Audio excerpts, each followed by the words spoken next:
Yasanso Echiabiuma, good afternoon. Eba Attention TV so. Attention TV also we inspire you more. And then already a friend Ora Kumsin, and I say Mr. Kumsina. On say see I open to quite obia sorry or say or ye agent or one for quabluchina for a dear mount for sick dear to say more than papa. Now already a friend Mr. Kumsin, Eddie said to me out to say or no person to quite or one performer or the omutu kwan ko amona na ekrobi apesa okobia na wape abayiwa kan o se maye smart into wape abayiwa kan wo ne ne di sadwuma no chance na obehu sa Mr. Kumsin abayiwa bejeju gogogo yo yese ojeju oso ane sa o se ma so de anu kasa de tese ahoto so mu papa into oba ne dada wa ye yi ana sikasem ne nyina atoto yi a no do akɔhye Mr. Kumsin ensa se afedie ono na wo se o take over. Na papa bi a friend of Mr. Asamoah one ne mma pese etu kwan Ghana ye hye a me akwentu asese e me so me gu ahoboa so am pese me tu kwan papa me de me nam rich and so na pese me ko enti Mr. Asamoah boabo nsika no so one ne mma e pese etu kwan eye Mr. Kumsin ahwe nyame anim age Mr. Asamoah 2 billion anodi wati koku aboabo no sa age Mr. Asamoah 2 billion every nsem Mr. Asamoah say afedie ohwe akwantuo ya ofre gay ye dey say oye no cobra wo dey me don my boss ne ade afedie omo ma no visa na afedie na che say bibia ekululu me ne tentini tete mo say bibia ye je no che say o ma je papa sika edi ni anu odin papa say onhwe nyame anim na mo odin ani bedan bonsam ebo papa dua emu odin na ameka say de eye Mr. Kumsin de ono wato nananom wonse do na ne yiri ankasa eye ni pie mu hima hwe ne ansem no kona na wo so odwane to antena no de asem ko to antena ne yefe Mr. Asamoah na ye ne kanse ne ebe ya duabo no ye be da mi so yenko antena so ye emra sisia so I minimum no pa anyem bia wadaroma wonsa wo ni wo ni de ono a na pani wo no wawudi nti ameka ne saa se eye visa sembi ena na menen no ena ekoba se visa na okoje no visa no enya papa ena odwan odum ne fon ena odwane ye na before ansa na me be hukum sen no ena ma me bi travel ento bi a ewo kana soso ena me hu Mr. Kumsin nti bra ma menen de me ma Kumsin no na se Kumsin ni me dele but baby e bekoso bia no ma me no ebam ansa na wa ma me go ahead ama me de ne o se me de ma Kumsin bia ama no nti ko ba se Kumsin e sende me visa ma me se visa na ba ama me ko Kumsin chen ma Kumsin de visa ne kire me e try ma me hu se e so green na me se mate nti me ba kuma se sa be busa Matilda no se Matilda me pa cho top visas rua no say Matilda me pa cho onso wahwe visa na hu say papa na o se ane na me busa Kumsin ene Matilda say se me tua sika na mamo a brebe na mafiri ha na o se me tua sika na ma na week na mu no obeto take na ma me na me nakọ enti na se madwen ye mayi kakra enti me ne ka se ka be sa akra ene ko me nya joint account na se me koduru a no se no sika na omude bi kotwa ticket ene eka omboy omude atuatua na me se mate enti bra ekoba se awo se me de sika na ma Matilda mo de ma Kumsin no na Matilda no enya problem kakra enti Matilda ma onua ana na danfo bi ena begiye ena me ni nyina call bank ena de to Mr. Kumsin account mu ena ye frɛ no busa na se ne nsaka sika no na o se ane ne nsaka nti me moa me ho me ne me ba ye moa ye ho enti eya o se ene mo bako adechie meto tikiti no sa visa no so 3 month visa enti edru 1 month na beka 1 month na me hu se nkofo no omo ye abum kwase a afi me fra Kumsin na onfa me ko Matilda no ho a na Matilda no so adum ne phone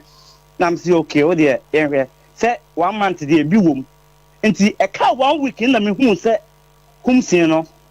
afi de me fra no kra wonfa me fra Matilda no so a me ne Matilda ne bu ko appointment e be ko kumsi no wa eduru ho a na odum ne phone ana so se me yare me ko hospital and am se mate enti eka 7 days 1 week ama visa na wu ena me konkan na kasa ne nyemu nso kumsi no esan se me kosi top visa wura na so a ode me akoma kumsi ne nti ama mantimi ankohwe baabi a na kumsi te because of say minim say maame no on the officer on kumsi ne na dire nti pe kumsi na se manhu na top visa wura na me kono a your friend Matilda no ono so wa free enti ekoba ne sa no eka 1 week na me say no me ntiase me konkan na me fa car konkan na guest house or dey koda no first one dey ya kwa embassy no dey call guest house bi na second one or say dey call hotel bi na me koda hotel nti ahomache me sori na mabete guest house no kwan na or dey be fa because of them so otimo but one for man ko ni fie nti me beta wa me no first day second day the third day and probably 8 o'clock na me hu say kumsi free guest house wo apie no kwanya me anum kumsi pie no na odi madwuma no ho nkomo na me ka kire ne say Mr. Kumsi mesro ohun mi ana ne mase no na me say Mr. Kumsi mesro ma mase me no be he ma mase me de okoma police so wo say ade na visa na waje ama me no papa dia 5 days no enwunwie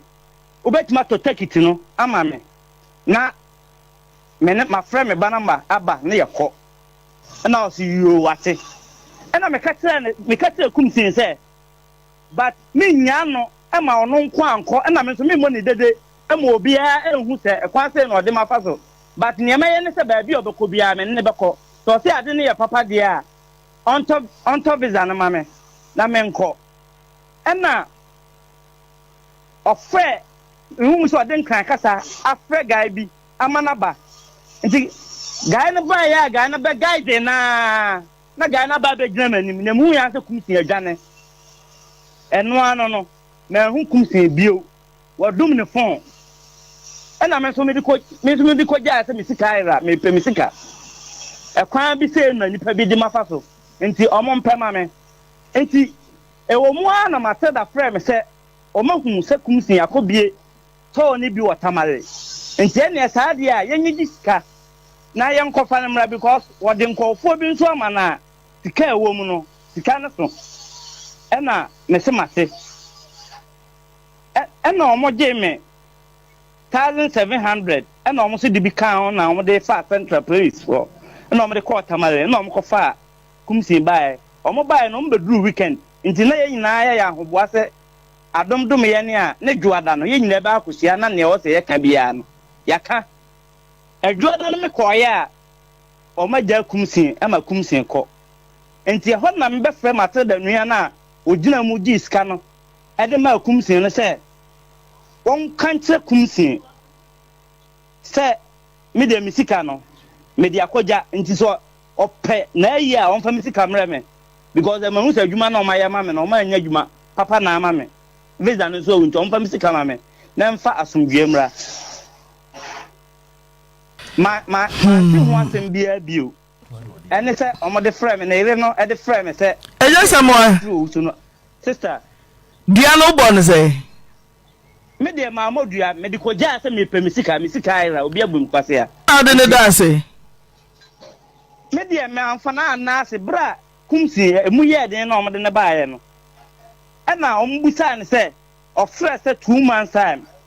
ne egu processing so a ye sane nti na ombusa ne se da breben na sika no ne aka no wode beba na o se 2 months time na ombusa ne se 2 months time no so wan fa ma ye nye ne den na o se to owu wono kwa wu a wode na ire ne ma me da se oje bredwen se wo hu enu nti na me kanfo obatampa travel to express consultancy for amount omu na ye kwentwa de ya bo be hu ana chese me dem me kokra me sro pe agent papa pa boa ma watu kwan ya me sro fre obatampa wenye nipa mienu bi mfa nkoshe kwa na bi tisania Mr. Asamoah ji ni sika di kwa me sro Fremis Obatampa travel and tour for line no egu screen any man kasa we genuine work.